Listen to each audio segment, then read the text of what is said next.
કેમ છો મિત્રો? આજના દિવસના જય શ્રી કૃષ્ણ. આપણે લાસ્ટ વિડીયોમાં વાત થઈ હતી એ પ્રમાણે કે ગવર્મેન્ટે આ વર્ષે જે મહત્વના બે નિર્ણયો લીધા એની પર આપણે વિસ્તૃત ચર્ચા કરીશું. જેમાંથી પહેલો છે જીએસટી નો રેટ, જીએસટી 2.0. ગવર્મેન્ટે જીએસટી 2.0 લાવવાની પાછળના મેઇન બે કારણ, એક તો ડિસ્પ્યુટ અને એક છે કન્ઝમ્પશન રેટ વધારો માર્કેટમાં. ડિસ્પ્યુટ એટલે શું? જ્યારે 2017માં જીએસટી લોન્ચ થયું હતું ત્યારે ઘણા બધા અલગ અલગ ચાર્જીસ, અલગ અલગ રેટ લાગતા હતા જીએસટીના બધી જ અલગ અલગ વસ્તુઓ ઉપર.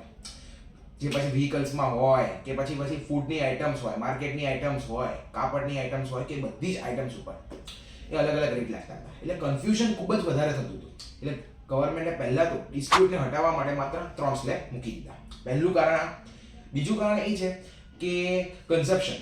હવે આ 2025માં દેશની ઇકોનોમી અને દેશના જે માર્કેટનો રેટ હતો એ ગવર્મેન્ટે જોયું કે નીચો જઈ રહ્યો છે અને સ્થિર થઈ રહ્યો છે. તો એને વધારવા માટે કન્ઝમ્પશન માર્કેટમાં વધે. ફોરેન બાયર્સ જે બી હતા ઇન્વેસ્ટર્સ, એ જ્યારે એમનો શેર વેચી રહ્યા હતા અને ત્યારે રિટેલ ઇન્વેસ્ટર્સ આવે માર્કેટમાં પૈસા નાખે, જેનાથી દેશની ઇકોનોમી ડાઉન ના થાય. એટલે બીજું આ મહત્વનું જે પોઈન્ટ છે જીએસટી 2.0 ની પાછળનો જે આ હતો. આગળના વિડીયોમાં આપણે બીજા મહત્વના મુદ્દા વિશે જરૂર ચર્ચા કરીશું. Thank you. લાઈક, ફોલો અને સબસ્ક્રાઇબ કરી દેજો.